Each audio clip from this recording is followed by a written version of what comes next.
So yeah, I had to continue after Orca left, and I was talking about how Dr. K is also a major scammer in multiple dimensions. So we have guys like Dr. K bringing up Ayurveda and telling you it's better than modern medicine, right? I know we are going a Wait, little bit again, off wait, tangent, wait, but wait, this wait. is important. Wait, I'm gonna need a little bit of context since you were in the medicine.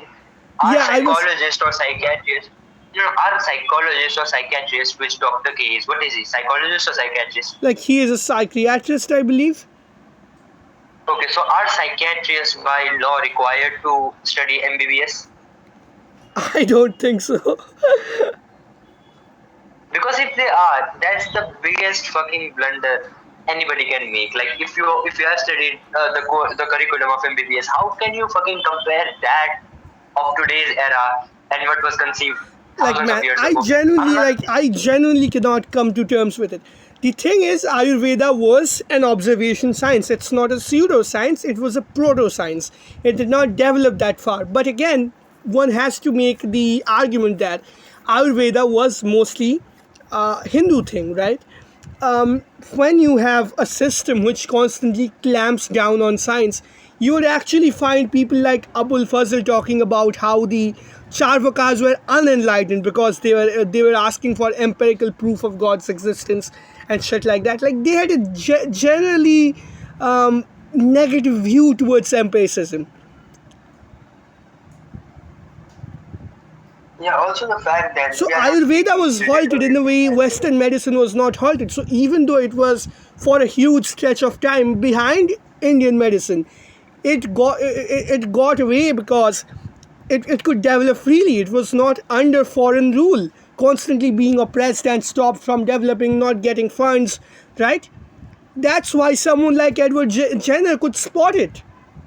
How to cure cowpox, right? You could use one weaker germ to cure another germ, or the weaker or weaken the germ of the same disease and then use it as a vaccine. Yeah, also the fact that we are not taking credit away from Ayurveda where credit is due. It was an advanced form of medicine for its time, but that And time it has would gone, have developed, it unfortunately. was left free, but it was not allowed to develop. So when you compare it with a form of medicine that developed freely, that makes that just like leave away the science, that historically makes no sense, and like in terms of chronology it makes no sense. How do you think that You a know, guy, like if a guy has been it's running all his life, and a guy was like let's say there's a guy who has been running since he was 10 years old, and now he is 30, and then there's another guy who ran for 2 or 3 years, and then he was chained to a room, chained in a room, and kept there for like 10, 15 years. They're not going to run the same, even if the other guy started running earlier. yeah, also you have to consider the fact that it's quite funny that the West is going in the opposite direction with all the anti-vax things and anti-fluoride and all of that conspiracy bullshit. I'm loving that, man. Like the thing that made them advanced, more advanced than any other civilization, they are now against it. It's Brutal. genuinely. Like I actually made a video recently about misinformation in India, and it was funny that I received a message from one of my subscribers, and he said the misinformation is actually even worse in the West. Yeah, it is. They are literally against one of the foundations which enabled them to conquer the world, and not just realistically, even philosophically, no, even metaphorically, that they are ahead of us, where living conditions are better than us because better sanitization, better vaccinations, and all of that precautions, and now they are against vaccinations and I'm fluoride. saying you, man, like let them, let them. Don't interrupt the enemy when he's making a mistake, sort of. No, I'm just kidding. I don't want people to die without getting vaccines. That's just a joke, all right? I don't really want that. Like, guys, generally, anywhere in the world, don't fall for this anti-vax propaganda. Now, it's a different thing that I did not get vaccinated for coronavirus. I got vaccinated for everything else. I didn't get vaccinated for coronavirus because, you know what? It's not all that huge of a disease anyway. Yeah, most of the death tolls were exaggerated because fucking 96-year-old woman died. She was about to die anyway. Corona just did it quick. Yeah, it's like a big ass fever. It's nothing more dangerous than swine flu back in the day, right?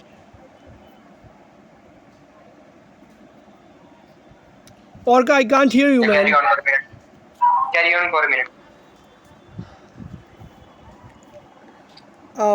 So, where were we? So, yeah, India was a scientific backwater even by the time the British arrived. So, the Marathas tried their best to level it, right? They tried their best. They almost caught up. They almost caught up, but it was too little too late, anyways. India was conquered, and after 700 years of being strangulated by no scientific development, India was now getting looted with whatever was left, right? Like it's crazy, man. It's crazy. So when you inherit that nation, your first priority should be strengthening the nation, not looking for validation for not looking for the validation from some first world liberal, white liberal who sits in his AC room. Because the very reason those people are so comfortable is because their nation was nationalist, because it was expansionist, because it was willing to do stuff that was morally questionable for the benefit of its own people.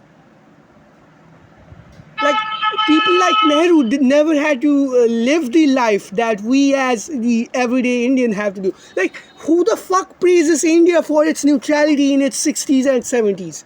All I see today is people making fun of Indians for living in bad, like unhygienic conditions, calling us racial slurs like poop jeet and shit. Like who the fuck knows what, and making stereotypes about poor Indian guys who cannot make their own living because there's no jobs and stuff, and calling them scammers and making it like the stereotype for the entire fucking country. Like, who the fuck remembers India being neutral during the Cold War? Who the fuck remembers that? And hell, was India even that powerful that them taking one side would have made any kind of a difference? India was still like 30, 40 years away. India maybe later got a bit close to the Russians, but it was never like how close Israel got to the United States, or even how No, close China also, is to Russia. yeah, also the fucking fact is, even today India is not strong enough where its alignment would cause that big of a concern. The only reason that India is somewhat of relevant is because the geography of India, where it sits, it can choke the trade from which China gets its Yeah, and resources. So also we can it's choke. got a huge potential as well. It's got a huge potential right now. Like no country on It earth, has no huge potential. place ever on earth has had an young like working population like this before. Yeah, but it's sadly going to waste. I'm feeling like burdened by saying this with my own mouth, but it's going to waste with all of that thing. People would rather the population, the villages population are going for propaganda. The internet's population are going, oh, it's the Jews, oh, it's this, oh, it's this, oh, it's this. Fuckers, Jews don't even interrupt with Indian matters. It's the fucking United States politics. Do something of your fucking own. We are Like not significant we are enough for Jews basically to come in. and it's not just Nehru. It was even after Nehru that India was always trying to sit on the fence. Like this was like one guy's sycophancy which got us here. I think it's No, I even a believe problem that. today. It's even a problem today.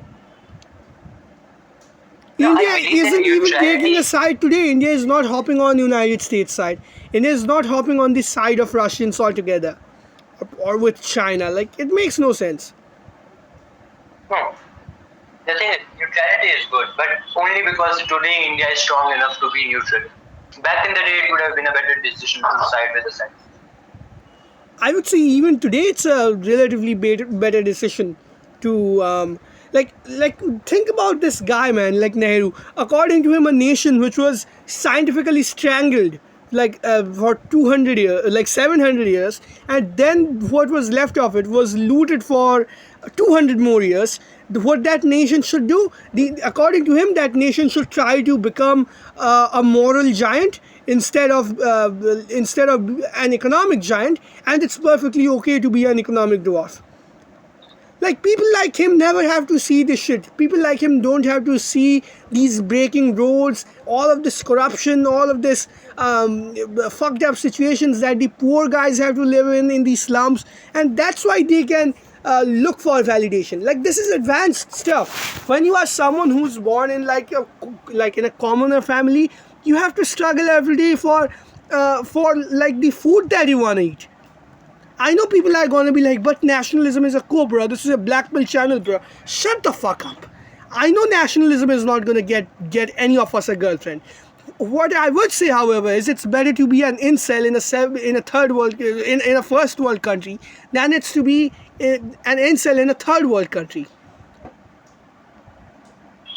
Yeah, at least you don't have to worry about what you're gonna eat tomorrow. Nationalism is important because at least at least the people are congregating for something meaningful. And nationalism binds, cumulatively benefits you as well.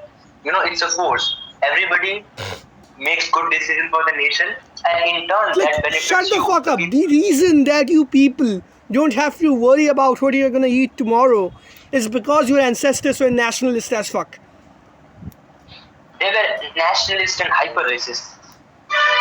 They hated us enough to rule us, and that's why you are in a comfy place to begin with. And they hated us enough to not rule us as like proper provinces, but as like something to exploit, something like that.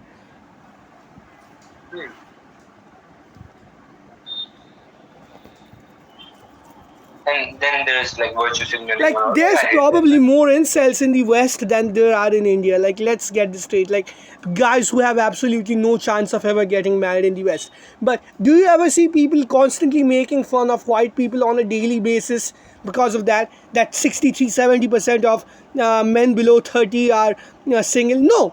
They make fun of India because India has such poor living conditions. This constant ridicule is much more difficult to face than being single. This is what I have noticed. And this is not a unique condition of India as well. China back in the day was as stereotyped as India, maybe a bit less. I'm being 100% like honest with you guys. If you're gonna ask me to have two things to choose from, lifelong incel or lifelong dweller in a country where people call you names every single day, I'm gonna choose lifelong incel. Because at least, because at least in a country which makes a decent amount of money, there's safe sex and shit like that you can get from a brothel or something like that. Also, you could That is if the country is intelligent enough to have sex work, to understand that guys need sex. Yeah, also the another important thing is I can't take this shit, man, on a daily basis. People making AI videos of people living in shitty streets, Tales posting that shit on a daily basis. It's horrible. And I know people are gonna say, but you cannot blame everything on the British. Yeah, we cannot blame everything on the British, but we can absolutely blame it on people who think that the sole reason for their existence as political leaders is to seek validation from Western liberals. And that again is the fault of the British, because the British talked about engineering a race of Indians who are Indian by race and color, but British by mindset. Yeah, and the finest example of which is our dearest first Prime Minister, Jawaharlal Nehru.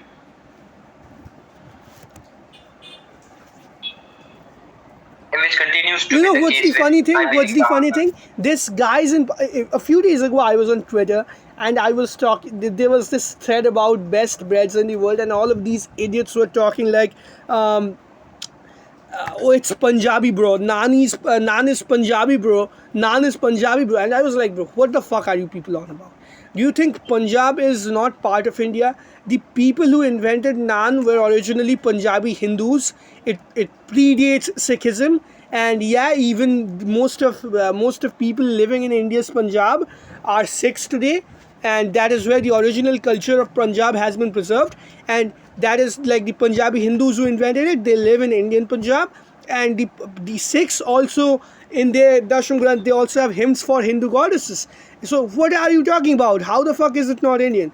And then there was this motherfucker who replied that with a meme that Indians like me. Of course, this guy was Punjabi. That Indians are shitting on the streets and how I looked like when I was typing this. I would probably send this shit to you. And then I just showed him um, a research paper that with all of this Swachh Bharat like Abhiyan, like with this Clean India and shit like that, even though Modi has built toilets for everyone in Punjab, Modi has tried and failed to teach them to wash their hands. Like they love pretending that they're very different from the rest of India. While they are plagued by that same disease, they have the same culture and they're the same people. They hate themselves so much that they make up these fake identities to make themselves separate. That doesn't detract from the fact that they face the exact same problems. You know, let me tell you this shit. A lot of this fake identity politics is basically hiding from the shame which comes from being Indian. Yeah, it's the byproduct of the great Indian shame that is brought on us because our leaders decided that it's a better decision to, please the Western liberals who sit in a comfy position because their ancestors were racist enough to rule us, rather than giving Indians a better living conditions so that they don't have to face the hardships which forces us to do things like people unfortunately do. Yeah, man, like it's generally. I don't understand why people would always be like, but bro, you can't blame this on that. Oh, India is so dirty. Like, right, you have no experience living in a country where you are ruled by a foreign people for 1,000 years and then by people who are foreign by their mind. Like, in their mind, they're like, Angrez ka choda, like Western in their mind, right? Western people, fashioning themselves as Western.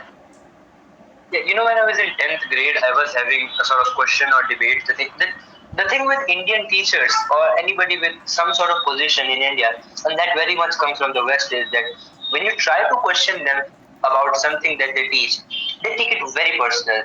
They're like, oh, you are trying to challenge me. Bro, I face this a lot. They take it to themselves. They're like, you are trying to challenge me, you're trying to prove that you are smarter than me. No, I'm just having a discourse. I'm having a civilized form of discourse that I do not agree with your statement. Let's have a civilized debate on this. But no, they'd rather take it on their ego. I was like, man, the British built the railways because it benefited them, not because they wanted the good of India. What you also should have told is the British did not build large railways before they had abundant access to rest of the world's resources. And yeah, the reason that the British built railways in India and Indians could not adopt railways from the West is because the British had already conquered India by that point of time. So who the fuck was going to build the railways anyway? Like this is at least what Shashi Tharoor got right. This is like blaming people for not catching the bus after you have thrown them under the wheels, right? Now, back to another topic. Keshav Vedi was talking about how it was caused by the decline in, this is like likely the last part of the video, how this decline in, and then we'll shoot another video. I'd have to talk to my mom for a while. This is like Nick Fuentes moment, right? Like on his podcast, his mom calls him or shit like that. Yeah. So Keshav Vedi rightly pointed out that Mughal India was like a slow and humiliating death for India's culture. So who he uses to, kind of as proof that why this happened, he uses Irfan Habib, who is usually deep in this class war narrative that Mughals taxation caused class war and stuff like that. Well, Irfan Habib is just stupid. Let me get this straight to you guys. GDP per capita is mean. GDP per capita is not median. So even if there's an exploitative class which sucks out most of your resources, then the GDP per capita is actually supposed to improve if the production similarly improves. If the GDP per capita is decreasing in relative to another country, that means, like in relation to another country, that means your country is not developing technologically at the same rate as that other country. Like let's say in this case, Angus Madison, what Angus Madison actually discovered was India was not growing technologically at the same rate as Britain was.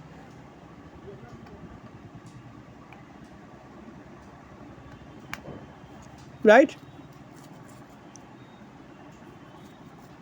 Orca, are you fucking dead or something? Yeah, I was just having my dinner and I'm free right now, so yeah, continue. Yeah, continue, Max. You are the one supposed to continue, Max. And I think Okay, so this I'll is bring in actually rolling on to Modi as well these days. He's virtue signaling a lot these days as well. yeah, it probably has to do with the fact that he's on his end years now. I don't believe that he can contest another election cycle. Isn't it like a fucking thing in the BJP, unsaid rule of BJP that anybody over 75 can't be a prime minister? Yeah, it's kind of like an unsaid rule, yeah. Yeah, so we'll see, like who they replace with. I don't believe that Amit Shah has that ferocity. I believe that Yogi is the closest to that young, ferocious Modi that we had back in the day. And I believe that's it for this video. We have discussed a lot of topics and we'll continue on another video. Yeah.